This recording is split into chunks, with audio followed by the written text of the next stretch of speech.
YSR Congress party ప్రధాన కార్యదర్శి పూడి శ్రీహరితో పాటు మరో సోషల్ మీడియా కార్యకర్త గిరీష్ని పోలీసులు అరెస్ట్ చేసే ప్రయత్నం చేస్తున్నారని చెప్పి వైసీపీ న్యాయవాది పొన్నవోలు సుధాకర్ రెడ్డి గారు హైకోర్టుకు నివేదించారు.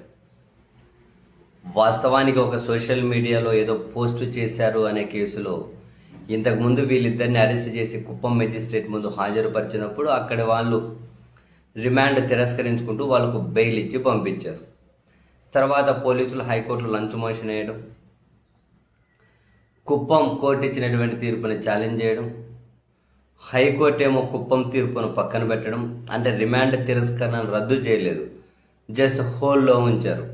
అప్పుడే పొన్నవోలు సుధాకర్ రెడ్డి గారు చెప్పారు పోలీసులు అరెస్టుకు ప్రయత్నం చేయొచ్చు అని. అంటే అప్పుడు హైకోర్టు ఏమన్నారు, సో మేమేం కుప్పం కోర్టు తీర్పును రద్దు చేయలేదు కదా, హోల్డ్లో ఉంచాము, అటువంటిప్పుడు పోలీసులు అరెస్ట్ ఎలా చేస్తారు అని చెప్పి ఇంతకుముందు హైకోర్టు అనింది.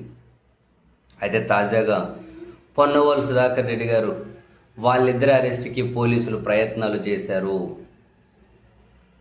అని చెప్పి హైకోర్టుకు నివేదించడం, హైకోర్టు దానికి సంబంధించినటువంటి వివరాలతో ఒక అఫిడవిట్ దాఖలు చేయండి అని చెప్పి పొన్నవోలు సుధాకర్ రెడ్డి గారికి చెప్పి తదుపరి విచారణ 28వ తేదీకి వాయిదా వేశారు.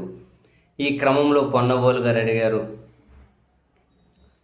అప్పటి వరకైనా వాళ్ళని అరెస్ట్ చేయకుండా ఆదేశాలు ఇవ్వండి అని చెప్పి హైకోర్టును అడిగితే అసలు పోలీసులు ఎలా అరెస్ట్ చేస్తారు, కుప్పం కోర్టు తీర్పును మేము రద్దు చేయలేదు, హోల్డ్లో ఉంచాము, మరి అటువంటప్పుడు మళ్ళీ ఎట్లా రద్దు చేస్తారు, ప్రత్యేకంగా ఆదేశాలేమీ అవసరం లేదు, పోలీసులు అరెస్ట్ చేసే అవకాశం లేదు అని చెప్పి ప్రత్యేక ఆదేశాలేమీ ఇవ్వలేదు, వాళ్ళని అరెస్ట్ చేయకూడదు అని. బట్ ఎలా అరెస్ట్ చేస్తారో చేయలేరు కదా అని చెప్పి హైకోర్టు చెబుతూ తదుపరి విచారణ ఈ నెల 28వ తేదీకి వాయిదా వేశారు. మరి చూడాలి వాట్ నెక్స్ట్ అని.